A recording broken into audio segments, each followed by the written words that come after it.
Bien, qu'est-ce qu'on va essayer de parcourir un petit peu aujourd'hui à l'agenda? Bien, justement, ces nouveautés Business Central qui sont annoncées, comment ça fonctionne, quelles sont les informations dont on dispose, comment on en dispose et un petit peu comment tout ça se passe. Ensuite, ben, comme vous le savez, un peu partout, l'intelligence artificielle et notamment Copilot pour Microsoft sont des choses qui apparaissent de plus en plus et Business Central n'échappera pas à la règle. Beaucoup de nouvelles fonctionnalités Copilot sont soit déjà présentes, soit à venir. Ensuite, bon, ben, c'est un petit peu l'actualité aussi. Le PayPal au 1er janvier 2026, c'est un des aspects des e-documents, donc là, des documents électroniques, mais vous verrez qu'il y a d'autres choses que bêtement la facturation au niveau des possibilités d'envoi et de réception de documents électroniques dans Business Central. Quelques petites fonctionnalités, on appelle ça logistique, c'est plus dans les fonctionnalités standards de Business Central qu'on verra qu'il y a quelques petites nouveautés, et notamment, mais de nouveau, ce n'est qu'une annonce, je ne saurais rien vous montrer à ce sujet-là. Microsoft annonce un module, un add-on, c'est pas un add-on, c'est une extension qui verra possiblement se greffer à Business Central et qui sera destiné à faire un contrôle de qualité. Ensuite, l'e-commerce, on va vous parler un petit peu de Shopify, expliquer juste ce que c'est et en quoi c'est intégré avec Business Central. Alors, un module qui va prendre un peu plus de slides, c'est un nouveau module dans Business Central qui s'appelle la gestion de la durabilité. Donc là, on va vous donner des explications relativement générales et on vous annoncera l'éventuel futur événement qu'on va organiser. Et puis, ben, on fera un résumé de ce qu'il y a à retenir et on vous laissera un peu de temps pour nous poser des questions. D'accord? Bien. Je laisserai Adrien naturellement m'interrompre si éventuellement il y a une question ou quelqu'un qui ne m'entend pas bien ou s'il y a un problème technique. Adrien, tu n'hésites pas.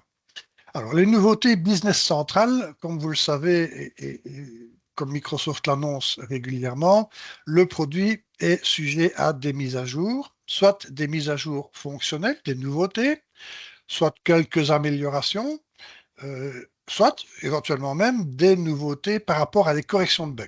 Donc, en fait, tous les mois, Microsoft publie une mise à jour mineure de Business Central. Celles qui sont pour nous et pour vous, je pense, les plus importantes, ce sont les deux mises à jour majeures, qu'on appelle majeures, et qui ont lieu 2 fois par mois, une en octobre et une, je crois, c'est mars ou plutôt avril. Ces deux mises à jour majeures sont en général beaucoup plus conséquentes que les simples petites mises à jour mineures. Et Microsoft les annonce en fait quelques semaines avant leur mise sur le marché. Tout le monde y a accès. Il y a un lien que je peux vous montrer ici et qui vous permet de voir effectivement que ces mises à jour sont publiées sur le site de Microsoft, c'est dans l'option Learn. Et vous voyez ici que Microsoft annonce toutes des nouveautés qui seront disponibles ou qui sont déjà disponibles pour Business Central. Alors, je dis bien toutes les nouveautés, que ce soit quelque chose qui va paraître dans les 6 mois qui viennent, quelque chose qui soit publié pour un pays qui ne vous concerne absolument pas, que c'est mise à jour comptable pour la Thaïlande, tout est dedans. Et donc, naturellement, nous, sur base de cette liste de mises à jour annoncées, on fait un tri pour voir qu'est-ce qui concerne la Belgique, qu'est-ce qui concerne nos clients et qu'est-ce qui est important à mettre à jour. Donc, vous voyez aussi que dans cet écran, il y a plusieurs colonnes. Il y a d'abord la caractéristique qui est la mise à jour en elle-même, le descriptif fonctionnel, avec chaque fois un lien vers le détail de la fonctionnalité. Il y a une colonne activée pour, d'accord, où je vais expliquer à quoi sert cette colonne, ce qu'elle signifie, et deux colonnes de date, l'aperçu public et la disponibilité générale. D'accord? Donc, je reviens sur mon slide qui était ici. J'ai repris juste ici un petit print screen pour vous montrer donc ces 4 colonnes importantes et je vais un petit peu vous les décrire une par une. Alors, la première qui était accès public, eh bien, c'est pour vous donner une date de la fonctionnalité, enfin de la date de disponibilité de la fonctionnalité pour des tests. C'est très important de dire que c'est pour test, c'est-à-dire qu'elle ne sera pas dans votre production, mais en test, vous pourrez tester cette nouvelle fonctionnalité sans avoir d'influence sur votre système, mais surtout en sachant qu'il n'y a pas de support derrière, ni de la part de Microsoft, ni de la part de Computerland. C'est une mise à jour, c'est un preview de la fonctionnalité qui sera à venir. Qui dit accès public, accès anticipé, dit elle n'est pas encore disponible maintenant pour votre base de données de production, elle le sera plus tard. D'accord? Donc, la date qui était renseignée ici dans la colonne, c'est la date à laquelle l'accès en preview est disponible. Ensuite, la colonne disponibilité générale, elle, c'est vraiment le mois. Au début, la première date qui est donnée, c'est un mois global qui dit que la fonctionnalité devrait être disponible dans ce mois-là. Au fur et à mesure du temps, Microsoft détaille de plus en plus les dates et donc au fur et à mesure qu'on se rapprochera du mois à laquelle cette fonctionnalité doit être mise en ligne, on verra apparaître parfois la date. D'accord? Mais parfois aussi, au fur et à mesure, cette date va être reportée. Parce que, je sais pas, moi, les développeurs n'ont pas eu fini leur travail, les tests ne sont pas terminés, ou pour une raison ou une autre, il y a un décalage dans le temps, ce qui signifie que ces colonnes accès anticipé et disponibilité générale évoluent au fur et à mesure du temps. D'ailleurs, ce print screen que j'ai fait maintenant, enfin que j'ai fait quand j'ai préparé, si je vous montrais le même écran maintenant sur le site, les dates ne seraient déjà plus les mêmes. D'accord? Donc, il faut aller consulter régulièrement pour voir quand la fonctionnalité apparaîtra réellement. Le petit V en vert dit OK, ça l'est réellement, c'est disponible. Bien, maintenant qu'on voit un petit peu quelles disponibilités sont là et quand on peut les compter dessus, on a également la colonne activée pour, alors qui est relativement importante, oui et non, elle est importante surtout pour les utilisateurs et pour les administrateurs de votre ERP dans votre société. Quand la fonctionnalité est activée pour des utilisateurs et de manière automatique, c'est simplement que c'est plus du look and feel. On a ajouté un bouton, on a changé une fonction, des choses comme ça, ou on a une petite fonctionnalité, mais purement look and feel, qui n'est pas vraiment fonctionnelle dans le terme de l'utilisation de l'ERP. Dans ce cas-là, elles sont automatiquement disponibles pour tous les utilisateurs. Il n'y a pas de manipulation à faire une fois qu'elles sont là. Par contre, les fonctionnalités où il est indiqué dans la colonne que c'est pour un administrateur ou les créateurs, les responsables marketing, donc les personnes, je dirais, un peu plus responsables de la configuration de votre ERP en interne, eh bien, ça veut dire que c'est ces personnes-là, l'administrateur de votre ERP, qui aura le pouvoir ou la possibilité d'activer la fonctionnalité pour la rendre disponible aux utilisateurs. D'accord?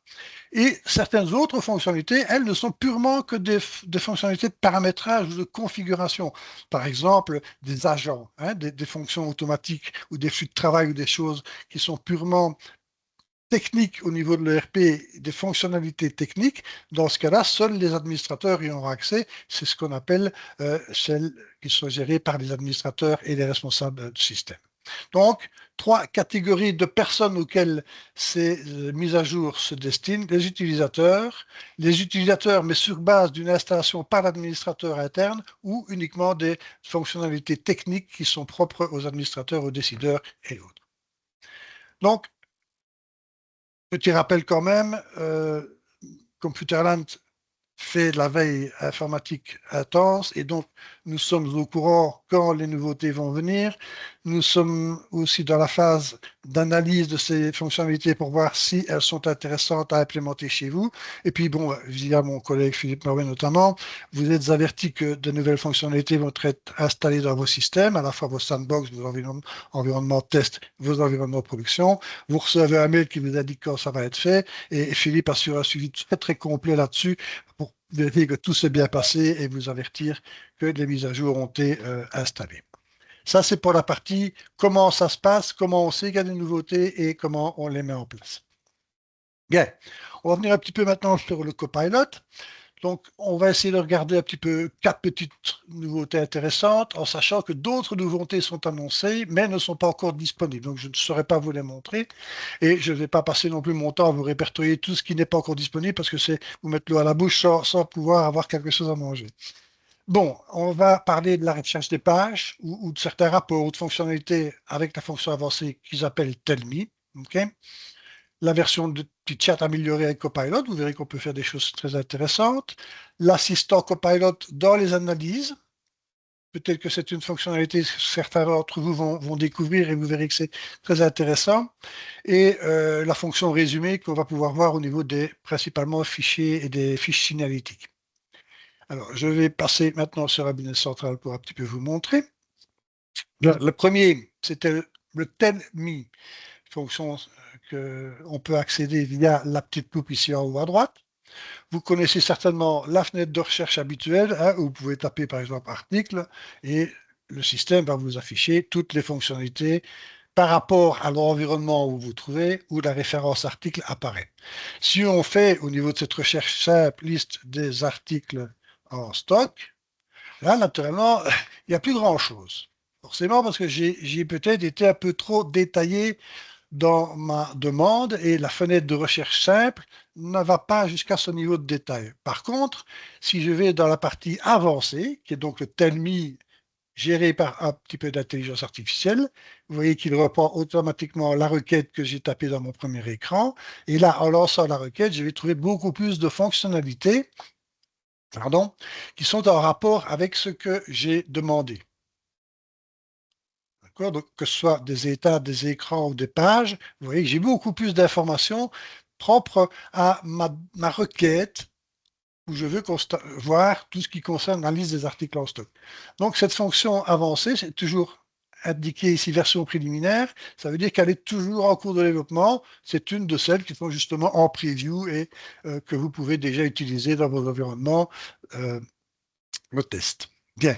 Ensuite, qu'est-ce qu'on a d'autre comme petite fonctionnalité nouvelle au niveau du Copilot? On a ici le bouton Copilot, hein, puisque le petit site Copilot est en haut à droite ici. On peut appuyer sur ce bouton et on a une fenêtre à droite qui s'ouvre avec trois grands types de possibilités de requêtes, soit une simple recherche, ou demander à être guidé ou qu'on ait des explications sur certaines fonctionnalités, ou faire d'autres demandes. Alors, on peut faire un test, par exemple, avec expliquer et guider. Moi, j'avais fait un exemple assez simple, c'est comment extourner une facture d'achat. Je tape mon texte, je fais une recherche, et ici, Copilot, l'intelligence artificielle Microsoft, va faire la recherche à la fois dans Business Central, dans le guide Business Central, mais aussi sur Internet, pour trouver toute une série de réponses. Hein, vous connaissez déjà tous ChatGPT, Copilot et autres AI qui vous permettent d'avoir des renseignements. Eh bien, il fait le nécessaire, il fait le travail, et vous voyez que sur ma partie de droite, que je peux d'ailleurs agrandir, eh bien, ma requête est répondue, comment extourner une facture d'achat et j'ai les différents points à suivre, le guide how-to, si vous voulez, qui me permet de gérer mes extournes de factures d'achat. Bon, j'ai pris un exemple 5, on aurait pu choisir des exemples un peu plus compliqués, mais vous voyez comme l'intelligence artificielle, si vous aviez tapé ici comment extourner dans la loupe, comment extourner une facture d'achat, vous n'auriez jamais eu cette réponse. Bon, donc ici, on a cette page qui s'offre à droite avec toute la possibilité de mettre des requêtes Copilot. Ensuite, qu'est-ce qu'on a aussi? Ben, celui dont je vous avais parlé juste tout à l'heure en disant que ça pourrait vous intéresser pour ceux qui ne le connaissaient pas, c'est la notion d'analyse. Prenons par exemple au niveau des ventes, toutes nos factures ventes enregistrées. Ben, tout le monde connaît la liste des factures de vente avec la possibilité ou non d'afficher à droite un récapitulatif. D'accord? Je vais l'enlever. Donc, j'ai une liste de factures de vente très bien. Il y a beaucoup de gens qui ne connaissent pas ce bouton-ci ou qui ne l'utilisent pas. C'est pour entrer en mode analyse. Cette mode analyse permet déjà d'avoir une vue plus style Excel, si vous voulez, avec la possibilité de montrer les informations qu'on veut voir dans notre liste, quelles sommes on peut avoir et éventuellement des colonnes avec des filtres et des tris et tout ce qu'on veut ici. Donc, on est un petit peu en style tableau croisé dynamique. D'accord? Bien. Cette analyse, elle est disponible dans Business Central. Ça, ce n'est pas de l'IA, c'est des fonctionnalités standards. Je vais supprimer cette analyse pour vous montrer simplement qu'en revenant dans ma liste standard d'articles ici, j'ai également un bouton Copilot qui me permet de dire, OK, je veux faire une analyse sur la liste. D'accord? Donc j'ai ma liste et je dis, ben, par exemple, euh, évolution des ventes par vendeur, par mois et par client. Alors, même avec des fautes d'orthographe, je crois qu'il le fait. Donc, je lance l'analyse. Le système va analyser ma liste et va ressortir sous forme d'analyse. Donc, on en revient à ce type de tableau croisé dynamique. Eh bien, le résultat de ma requête, c'est-à-dire une analyse des ventes par vendeur, par mois et par client. Donc, j'ai par mois. J'ai ici mon code vendeur. Ici, naturellement, je n'ai qu'un vendeur qui a été utilisé dans ma base de test. Mais j'ai bien les mois et j'ai bien par client les différents montants. Je peux naturellement encore manipuler ma liste ici avec ajouter des filtres, des tris, des sommes et autres. Je peux dire, OK, la requête que j'avais tapée, qui est réaffichée ici, me convient, je la conserve, ou je l'ignore et je fais une nouvelle requête. OK. Je trouve que ce mode d'analyse des données est une belle évolution dans Business Central parce que quand on en est simplement avec ce genre de liste qu'on doit éventuellement après exporter dans Excel et faire tout le travail dans Excel, ben, vous voyez qu'on peut déjà préparer beaucoup le travail dans Business Central et éventuellement même envoyer alors cette liste que vous avez déjà manipulée dans Business Central vers Excel pour un autre traitement ou ajouter éventuellement des graphiques ou des choses comme ça. Alors, une dernière fonction que je vais vous montrer par rapport à Copilot. Prenons par exemple là une fiche client.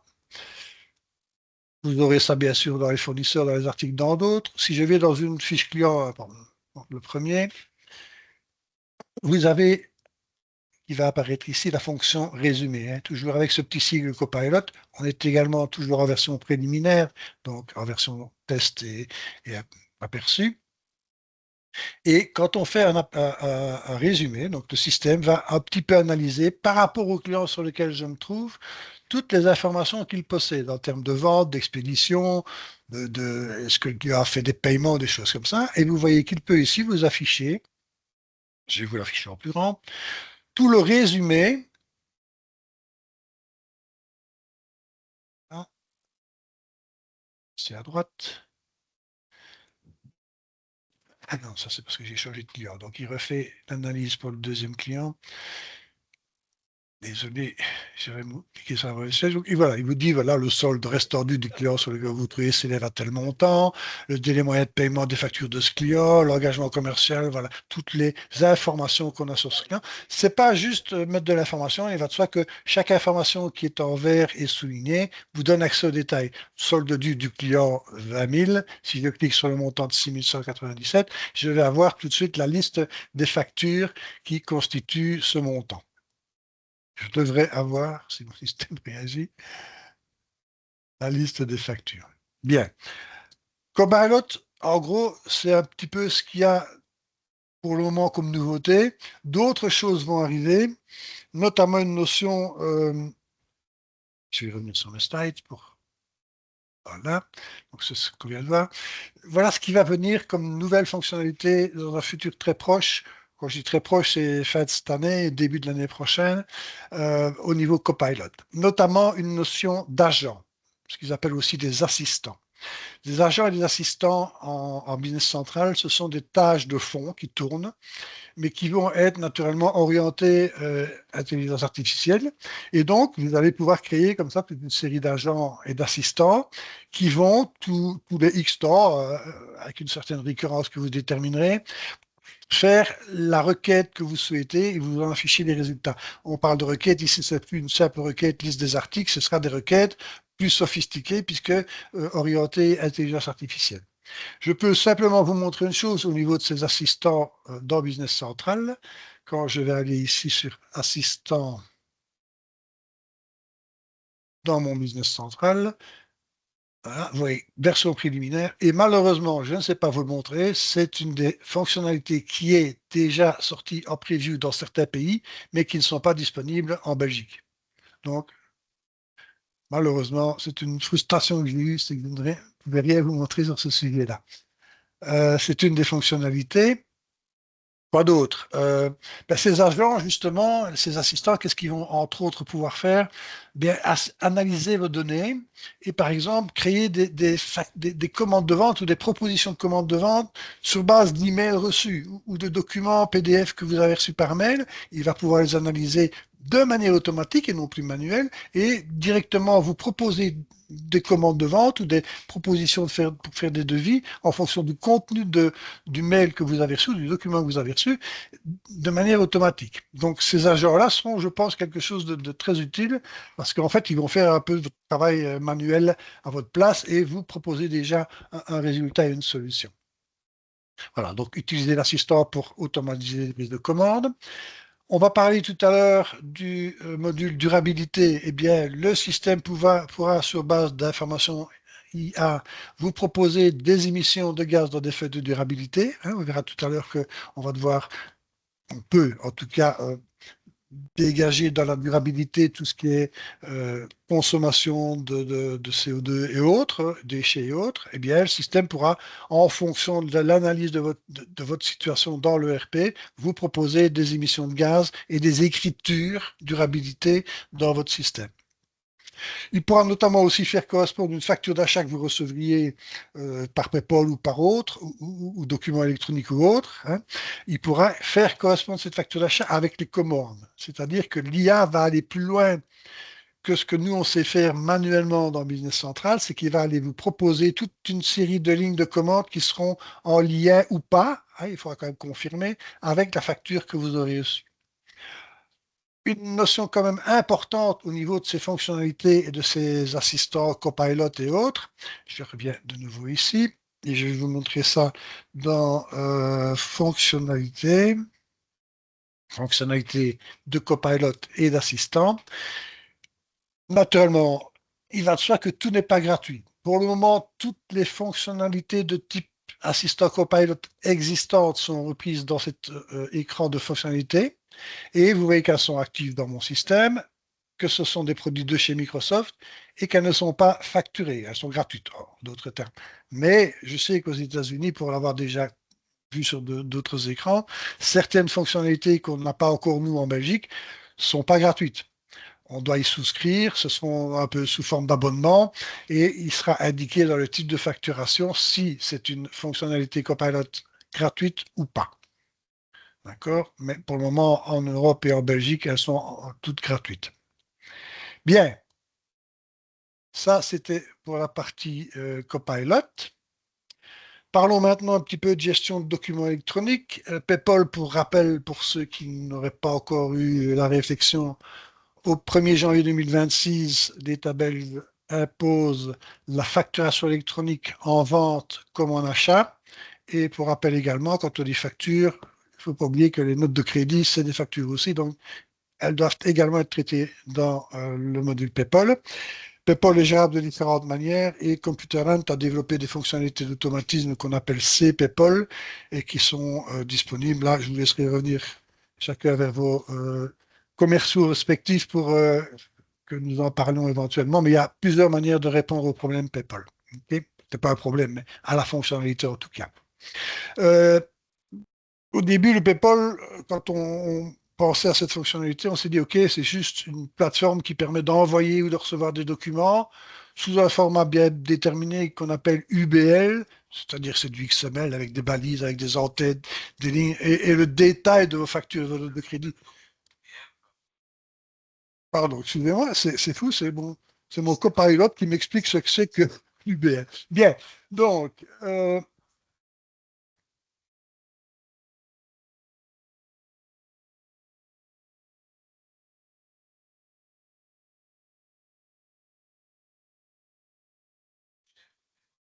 excusez-moi 2 secondes, mais je dois arrêter mon truc ici parce que sinon.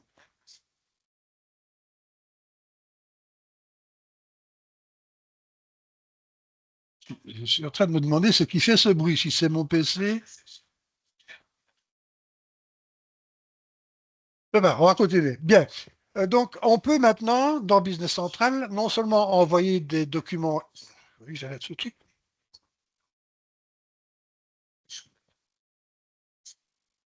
J'ai trouvé ce qui faisait ce bruit-là, c'était maman. Donc, on peut envoyer des documents électroniques format PayPal ou autre, hein, parce que l'EDI, c'est aussi un format électronique. On peut également combiner l'envoi d'un document électronique avec un mail. C'est-à-dire qu'on envoie le format électronique via la plateforme Bubbleway ou autre qu'on aura choisi et ça part en PayPal et c'est traité sous forme de fichier PayPal. Mais en parallèle et dans le même temps, envoyer au client directement, par exemple, la facture en PDF par mail. D'accord? On n'est pas obligé de l'envoyer dans le fichier PayPal, ce fichier PDF, cette facture. On peut l'envoyer éventuellement par mail simultanément en parallèle. Bien. Deuxième chose qu'on pourra faire également, c'est noter dans la facture, voire même dans le crédit, mais surtout des factures, l'état du paiement, l'avancement du paiement de ces factures. Une facture qui aurait été déjà payée en partie ou même payée totalement. L'information du paiement sera également dans le fichier PayPal. D'accord? Donc, le client qui arrive quand sa facture lui arrive, il saura, par exemple, qu'il a déjà payé un acompte, eh bien, ce sera déjà déduit dans son fichier PayPal, ce sera indiqué qu'un acompte a déjà été payé sur cette facture. Autre notion qui va être aussi exportable via le format PayPal, c'est tout ce qui est relance et facture d'intérêt. Parce qu'une facture d'intérêt, c'est une facture commune. Donc, on doit pouvoir, lorsqu'on réclame des intérêts de retard à un client, sur base d'une facture, l'envoyer aussi sur le format PayPal. Eh bien, les relances émises de Business Central pourront également partir en format PayPal. D'autres types de documents vont pouvoir être gérés de manière électronique, comme les expéditions de marchandises ou les ordres de transfert. D'accord? Et enfin, prochainement, une fonction appelée brouillon achat va être disponible dans Business Central et cette fonction brouillon achat permettra dans la notion PayPal de factures d'achat, donc des factures qui vous viennent de vos fournisseurs, de faire un preview de toutes ces factures fournisseurs, ligne par ligne, et de pouvoir exactement les analyser correctement avant de les valider dans le système. Elles ne créeront pas automatiquement un document, elles passeront par une étape de brouillon, si vous voulez, dans laquelle on pourra prévisualiser toutes ces factures électroniques. Alors, les petits écrans là, je vais essayer de vous montrer ces différentes fonctionnalités dans Business Central. Bien. Prenons par exemple une facture enregistrée d'un client et vous montrer que cette facture enregistrée peut être envoyée donc à la fois par, je vais repasser en mode normal, à la fois par mail et en même temps par PayPal. D'accord? Dans Business Central, le format PayPal est géré via un paramétrage. D'accord? Donc le contenu, tout est géré dans Business Central et on détermine donc des profils d'envoi de documents électroniques dont PayPal est un des exemples. Il y en a d'autres, l'EDI ou d'autres formats que vous pourriez avoir avec de grandes enseignes, avec certains de vos clients ou fournisseurs, peuvent être gérés également dans Business Central en dehors du PayPal. Dans ce cas-ci, je suis voilà, dans une facture vente enregistrée, d'accord? Eh bien, ce que je peux faire, c'est dans imprimer, envoyer. Je dis, je veux envoyer cette facture à mon client. Je peux choisir de l'envoyer, bien sûr, en service d'échange de documents PayPal, mais en parallèle, je peux aussi lui envoyer, en voulant afficher, bien sûr, une fenêtre avec les réglages pour les mails et les adresses mail et autres, combiner le PDF et joindre un PDF à la fois dans le PayPal et en même temps par mail. Donc, simultanément, en faisant OK, j'ai un document qui va partir dans mon flux PayPal et le client va recevoir le fichier XML qu'il pourra importer de son côté. Et parallèlement, il y a un mail qui va partir avec le PDF de la facture lié et il recevra le fichier PDF dans sa boîte mail. Alors ici, moi, je n'ai pas de configuration d'Excel parce que nous sommes avec des utilisateurs génériques. Donc, je pourrais éventuellement changer la facture. Mais bon, ça, vous connaissez le principe. Le PDF, le mail est parti. Et tout est géré de cette manière-là. Euh, Qu'est-ce qu'on peut également vous montrer ici? Ben, l'envoi de relance, par exemple. Donc, si j'ai des relances émises, on va passer par ma loupe, je ne sais pas si relance émise, voilà. Quand on a émis des relances pour un ou plusieurs clients, on peut prendre ces relances et dire, OK, c'est un document électronique que je vais gérer et je peux ouvrir ce document électronique et l'envoyer en format PayPal ou autre directement avec mon client en utilisant le même type de profil de document électronique. Donc, on détermine pour chaque type de document sous quelle forme électronique on veut l'envoyer. D'accord? Un devis, par exemple, c'est pas une facture, donc on n'enverra jamais des devis via PayPal, mais on peut l'envoyer via un format XML fort similaire, de manière à ce que de l'autre côté, votre client le récupère et puisse l'intégrer dans son système. Donc chaque profil de document électronique va être assigné à la fois à vos clients, à vos fournisseurs, mais aussi même à vos entrepôts et à vos types de documents, et chaque type de document automatiquement sera converti dans le profil électronique que vous aurez déterminé. Okay, et donc ici, ben voilà, je peux dire, j'envoie mon document et ici, par exemple, via PayPal. Okay. Donc, une relance peut être envoyée, une lettre de rappel, une facture d'intérêt, pardon, peut être également envoyée via le format PayPal. What else? J'avais prévu aussi de vous montrer, voilà, par exemple, si je prends une expédition de vente enregistrée, donc c'est simplement un bordereau d'expédition, ben, c'est le même principe. On en prend un. On peut générer au niveau de ce document un document électronique. On le fera via le bouton créer. Moi, je l'ai fait auparavant. Une fois qu'il est écrit, je peux l'ouvrir, je peux suivre son évolution, son format, dans quel profil de document électronique il est envoyé, et envoyer le document vers ce client avec toutes les informations qu'il contient. Ensuite, les ordres de transfert, donc les bordereaux d'expédition, les ordres de transfert, je viens de vous montrer qu'on pouvait effectivement les envoyer via le format PayPal ou un format électronique. Et donc, ben, brouillon d'achat, naturellement, je ne sais pas vous le montrer puisque ce n'est pas encore implémenté, mais prochainement, on pourra importer les factures d'achat en format brouillon et en preview, si vous voulez, et les analyser avant de valider et d'en faire des documents euh, internes à votre ERP. Naturellement, ici, vous connaissez cette fonctionnalité, pardon, document électronique, voilà, où on peut retrouver ben, toute la liste des documents électroniques qui ont été traités, notamment ceux que je viens d'envoyer à l'instant. Ils sont tous ici et vous pouvez naturellement encore les retrouver, les revoir, les régénérer s'il y a eu un problème dans la transmission du document vers le partenaire de l'autre côté. Tout ça peut être géré au départ d'une liste de documents électroniques que vous avez à disposition. Euh, je reviens sur mes slides. Je regarde l'heure qu'il est pour voir si je ne suis pas trop long. OK. Logistique. On va vous montrer quelques petites choses, mais surtout dire, voilà, bon, quand vous gérez des inventaires, par exemple, vous créez des feuilles inventaires dans Business Central et puis ben, vous envoyez les gens faire le comptage dans l'entrepôt. Une des petites contraintes qu'il y avait auparavant, c'est que on ne savait pas mettre plusieurs personnes sur une même feuille d'inventaire. C'est-à-dire qu'on ne pouvait pas demander à deux, trois utilisateurs d'aller scanner ou d'aller compter les pièces qui étaient toutes dans la même feuille d'inventaire parce qu'il y avait un risque de chevauchement ou d'écrasement ou autre. Maintenant, il y a une possibilité qui est de trier des lignes par type et par numéro, de manière à les splitter par utilisateur qui vont aller faire le comptage dans les entrepôts au niveau de l'inventaire. Ça, c'était une des nouveautés. Ceci ajouté dans champ et colonne, je vous montrerai. En production maintenant, la notion de sous-traitance qui existe déjà, mais qui a la sous-traitance, c'est quoi au niveau d'une production? C'est jamais que de passer la commande d'achat de la sous-traitance, hein. Donc on met que dans une opération, dans la bombe, dans la gamme opératoire, pardon, de l'ordre de fabrication ou du produit à fabriquer, on dit voilà, à cet endroit-là, ma marchandise, elle sort de chez moi, elle est sous-traitée et puis elle revient. Eh bien, cette notion de sous-traitance a évolué et notamment, dans la sous-traitance, on peut maintenant gérer le transfert des articles ou des matières premières ou des produits semi-finis. Et donc, vous allez pouvoir dire, OK, je suis à un certain stade de ma production, je dois passer en sous-traitance, je vais créer un bordereau d'expédition, un ordre de transfert, un bordereau d'expédition de ma marchandise à l'état où elle en est vers mon sous-traitant. Je vais donc gérer du stock au niveau de ces articles-là. Et puis, quand mon sous-traitant aura fait le travail et qui me renvoie le produit amélioré ou transformé comme on lui a demandé, je vais également faire un ordre, une réception et une entrée en stock.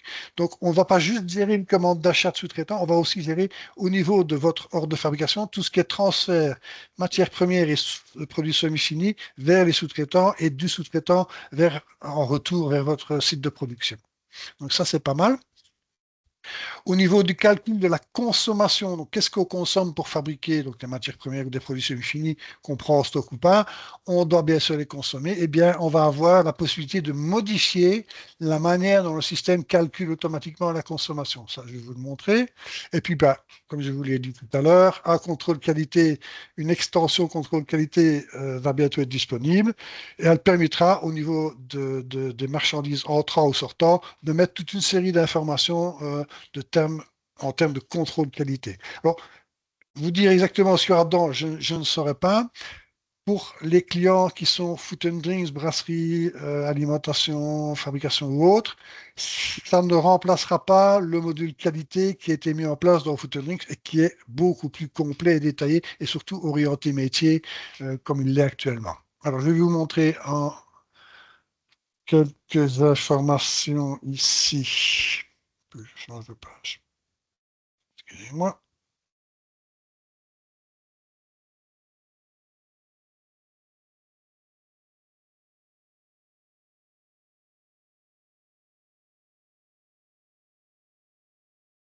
Alors, par exemple, la notion d'ajout de champ, bon, vous connaissez déjà hein, ça. Si je vais dans une commande de vente, par exemple, j'ai toute une série de champs qui sont disponibles.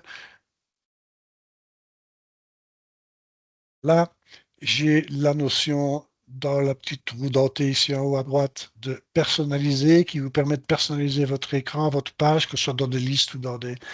Je vais d'abord le Copilot. Là, je peux donc modifier le contenu de mes pages en ajoutant ou en supprimant ou en modifiant des fonctionnalités de champ. Par défaut, j'ai les champs qui s'affichent ici à droite par rapport à l'endroit où je me trouve. Donc, si je suis dans l'entête du document, j'ai les champs d'entête. Si je vais dans les lignes, j'ai les champs de ligne. J'ai les champs recommandés, mais j'ai la possibilité aussi de voir tous les champs, toutes les catégories de champs qui existent et donc de les ajouter. Alors, la notion de filtre ici, je pense que ça a été ajouté assez récemment. Ce qu'il y a surtout, c'est que Microsoft a ajouté toute une série de champs disponibles ici à droite pour les rajouter dans les différents écrans. D'accord? Donc ça, c'est bien. Alors, je pense que il en manque peut-être encore certains, mais on voit ici ceux qui sont déjà affichés ou ceux qui ne le sont pas encore. D'accord. On tant qu'on déduit, et il suffit de prendre le champ, de le déplacer et de le mettre à l'endroit qu'on souhaite. De même, un champ, comme vous le savez sans doute, quand vous êtes dessus, toujours en mode personnalisation, vous avez la petite flèche rouge qui vous permet de dire, OK, je veux le déplacer d'un endroit à l'autre sur mon écran, le masquer, c'est-à-dire ne plus le voir, ou bien alors, comme vous connaissez cette notion plus ou moins, on peut afficher plus d'informations ou moins d'informations, on peut choisir champ par champ, lequel se trouve dans plus, quand je clique sur plus, il s'affiche, ou bien s'il est systématiquement réduit, ou bien s'il est tout le temps affiché. Donc, même si je suis avec l'écran simplifié, le champ sera affiché. Donc, le choix du champ, on le met où on veut, on paramètre tout ça, et quand on a terminé, on sauve sa personnalisation. C'est propre à chaque utilisateur. Cette personnalisation est liée à mon user et pas à tous les autres utilisateurs. Ça, c'était pour les personnalisations d'écran et ajouter les champs. Alors, je vous ai parlé rapidement de la possibilité de calculer de manière automatique la manière dont les articles ou les matières premières sont consommées dans la production. Ben, ça, c'est un paramètre nouveau qui vient au niveau des paramètres de production, où on peut dire, est-ce que je veux que ma consommation dans mes ordres de fabrication, au moment où je vais utiliser des stocks pour fabriquer, est-ce que je veux qu'il me le fasse par défaut sur la production réelle, donc celle que je vais encoder, ou bien sur la production prévue, c'est-à-dire sur la quantité qui se trouve dans mon OF, puisqu'on peut toujours fabriquer plus ou moins que ce qui avait été réellement planifié au départ. Donc ici, on a le choix d'une méthode de calcul automatique pour la consommation. Je ne l'ai pas testé plus loin que ça, parce que c'est tout récent. Bon, si vous avez des questions, n'hésitez pas à revenir vers nous, on regardera pour analyser plus en détail ce qu'il y a là-dedans. Ça, c'était pour le paramètre de production. Et donc le contrôle qualité, ça, je vous en avais parlé tout à l'heure. On verra aussi quand ça arrivera ce qu'il y a dedans. Bien. E-commerce, Shopify, certains d'entre vous en ont sans doute entendu parler. Shopify, c'est un module d'e-commerce, c'est-à-dire que vous pouvez créer, c'est une extension, hein, donc ce n'est pas intégré nativement à Business Central, c'est une extension, c'est un produit séparé, avec son coût et sa configuration séparée. On peut créer donc des sites e-commerce où vous pouvez vendre vos articles et facturer et faire toute une série de choses. C'est pas mal, c'est bien. Ce qu'il y a d'intéressant naturellement, c'est que Shopify est intégré à Business Central. D'accord? Donc, il est régulièrement mis à jour. Le connecteur entre Business Central et Shopify est régulièrement amélioré. Et on a toute une série d'informations nouvelles qui peuvent être synchronisées entre votre Business Central, votre ERP et votre site e-commerce. Les problèmes liés au connecteur donc, sont améliorés et modifiés et corrigés au fur et à mesure. On peut maintenant mapper le personnel, c'est-à-dire les ressources. Donc, en fait, quand vous êtes dans un site web et que vous pouvez dire, OK, qu'il y a des personnes qui s'en occupent et qui sont, je vais dire, des vendeurs quelque part, eh bien, on peut les lier maintenant avec les commerciaux dans l'ERP, dans Business Central. Surtout important, on peut maintenant tout à fait synchroniser des prix spécifiques à différents types de marchés dans Shopify. On a donc des tarifs propres à Shopify et définir une typologie de clients à qui vendre ou facturer en fonction des types des sites de société. Donc, on peut créer plusieurs sites, notamment si vous avez plusieurs sociétés, faire un site par société. Eh bien, vous pouvez déterminer que certains clients, certains profils de clients ne seront accessibles, n'auront accès qu'à certains sites pour certaines sociétés. D'accord? On peut bloquer l'accès à d'autres. Alors, Shopify, simplement au niveau de Business Central, ben, il y a un menu qui s'affiche systématiquement ici, avec la possibilité de définir différents magasins, donc différents sites de vente, si vous voulez, d'y lier des clients, d'y lier vos produits, bien sûr de rapatrier des commandes qui auraient été saisies par vos clients sur ces sites-là, de gérer des remboursements ou des retours de marchandises, la gestion de cartes cadeaux, de visualiser tout ce qui est transactions et les notions des règlements, puisqu'on peut naturellement faire les paiements sur les sites e-commerce également. OK. Nous ne sommes pas spécialement les premiers à conseiller Shopify. C'est bien pour quelqu'un qui veut un site assez simple et qu'il peut gérer lui-même. Alors, dès qu'on va rentrer dans des configurations plus compliquées, on passera pas spécialement sur du Shopify, on passera plus par du site e-commerce spécifique. Et ça, je renvoie également tout le monde vers nos commerciaux et nos équipes qui ont toutes les facultés pour vous développer des shops, des magasins, sites web également. OK? On va maintenant revenir sur une notion où je n'aurai pas grand-chose à vous montrer, mais qui est importante pour l'avenir. On a parlé de PayPal qui est devenu une obligation au 1er janvier 2026. Il y a d'autres choses que à la fois la communauté européenne et l'État belge souhaitent mettre en place. C'est notamment la gestion de la durabilité, hein, puisque on vient encore d'en parler avec la COP 30 et tout ça. Il faut faire attention à notre planète. Bon, d'abord, un ERP, faire attention à la planète, ça, il fera ce qu'il peut, mais ce qu'on peut en tout cas donner dans Business Central, c'est toute une série d'informations concernant la durabilité et concernant ce qu'on appelle l'ESG. Pour ceux qui n'en auraient pas encore entendu parler, ESG, c'est quoi? Ben ça, c'est une notion globale en Europe où on va parler à la fois d'environnement, de social et de gouvernance. D'accord? Donc, l'Europe a créé un cadre qui a pour but d'évaluer des performances et des responsabilités d'une entreprise ou d'un investissement, mais on ne va pas juste analyser l'entreprise sous forme financière, on va l'analyser aussi sous ses formes environnementales. D'accord? Donc l'environnemental, c'est ce qui concerne tout ce qui est impact écologique, émissions de CO2, gestion de ressources, la pollution, la notion de transition énergétique. Le S, social, c'est les relations avec les employés. Également, dans ce module de durabilité, il y a une possibilité de gérer cet aspect social et de relation avec les employés, diversité, droits humains, impact. Donc, ne me demandez pas beaucoup plus sur cet aspect-là parce que c'est à découvrir, mais ça va être une des petites parties du module durabilité.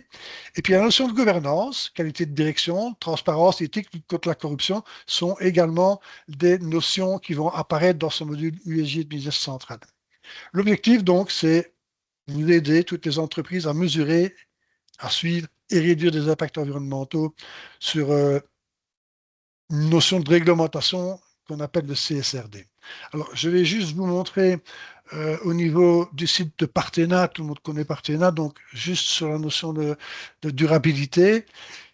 Si vous voulez des infos sur ce que c'est la durabilité, qui est concerné, comment ça va marcher, j'ai trouvé ces informations sur le site de Partena qui sont pas mal, où ils expliquent que voilà, l'Europe s'engage, ok, mais qui, quelles sociétés sont concernées, dans quel cadre et dans quel calendrier, ben, vous verrez qu'ici, en 2026, ce ne seront que les grandes entreprises qui ont des 25 millions d'euros de bilan. Enfin voilà, toutes les notions sont ici. Chacun, en fonction de la société dans laquelle il se trouve, trouvera les intérêts et les plannings de cette mise en place de la gestion de durabilité. Ce qu'il y a de bien, je trouve, c'est que Microsoft, au niveau de son ERP Business Central, ait déjà anticipé les choses et mis en place tout un module qui permet de gérer cela. OK? On en est toujours, nous, à la découverte de ce module-là, mais ça, je vous en reparle par après. Euh, donc, je vous engage à aller voir ce site Partena ou d'autres. Vous faites simplement une recherche et vous trouverez très facilement des informations sur cette aspect-là. Dans Business Central, quelles sont les fonctionnalités principales de ce module durabilité? Eh bien, on pourra suivre les émissions de gaz à effet de serre. D'accord? Alors, suivant différents scopes, ces différents scopes, ce sont plutôt comment dire, des formats, des types de pollution ou des types d'utilisation de produits. On aura des feuilles de durabilité dans lesquelles on pourra saisir manuellement des opérations, mais ces consommations de gaz à effet de serre, CO2, CH4 et autres, vont se retrouver également dans tout ce qui est vente et achat, par exemple. Donc, dans un bon de commande d'achat par article, en fonction des modes de transport, en fonction des modes de stockage, enfin de toute une série d'informations qui seront paramétrées, eh bien, le système pourra vous demander où il calculera, où il vous demandera d'encoder la consommation de CO2, par exemple, pour la livraison de telles marchandises dans vos entrepôts ou vers des clients. D'accord? Donc, toutes ces nouvelles données sont disponibles dans Business Central, calculables de manière relativement automatique. Ce n'est pas obligatoire de le gérer pour le moment, mais à terme, ça le sera. Surtout, le but, c'est de pouvoir ensuite gérer donc tout ce qui est les équivalents CO2, les crédits et les taxes carbone, les consommations d'eau et les rejets de déchets, mais surtout de donner des tableaux de bord. Et par la suite, quand ça deviendra obligatoire pour tout le monde, il y aura des interfaces style PayPal qui permettront de transférer de nouveau à un organisme toutes ces informations de consommation ou d'usage de déchets et autres. Donc, Business Central est bien évolué sur cet aspect-là. Un reporting est déjà disponible, mais il sera à terme obligatoire et automatisé en fonction des lois et des applications que l'Europe voudra nous donner. Donc, bien sûr, tout ça, ça a un lien avec la comptabilité. Power BI, qui est intégré à votre ERP, fournira également toute une série de rapports propres à cette notion de durabilité. Et donc, il y aura tout un paramétrage naturellement à faire par défaut, que ce soit pour vos articles, vos produits, vos ressources, vos sortes de charges et postes de travail.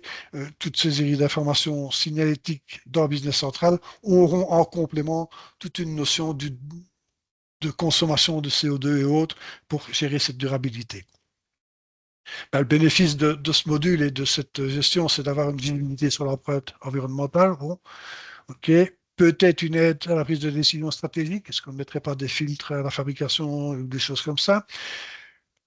Une gestion naturellement en conformité avec des normes ESG et CSRD, donc qui sont les deux normes imposées par la Commission européenne. Et naturellement, une société qui fait attention à son environnement, ben, ça valorise son image de marque, réduit certainement des risques de catastrophes ou autres, ou d'accidents. Et donc, ça peut quand même avoir un impact positif sur votre question de gestion au quotidien.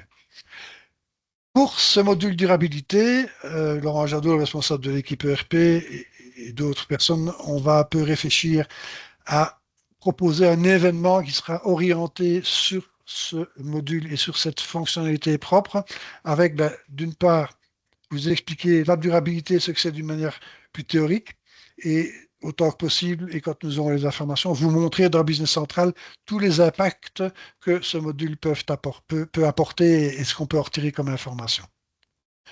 Voilà, donc j'espère que je ne suis pas trop long, non, ça va, je suis dans les timings. À retenir donc de ce que j'ai essayé de vous présenter aujourd'hui, ben, les nouvelles versions de Business Central, notion de preview, public, des dates et à qui ça s'adresse. Copilot et intelligence artificielle, ben, comme vous l'avez vu, hein, ce sera de plus en plus présent dans vos ERP comme dans tous vos autres logiciels et autres. La notion des documents électroniques, quelques nouveautés, l'élargissement du PayPal aux lettres, aux factures d'intérêt, aux relances et tout cela. Notion de sous-traitance et on se réjouit de voir ce qu'il y aura là-dedans dans un module de contrôle qualité qui devrait arriver. On a parlé un petit peu d'e-commerce et de Shopify et de la durabilité. Voilà, ce sont les grandes notions que je souhaitais juste vous présenter un petit peu aujourd'hui. Et maintenant, si vous avez des questions ou s'il y a eu des questions qui sont arrivées par le chat, ben, je suis prêt à y répondre.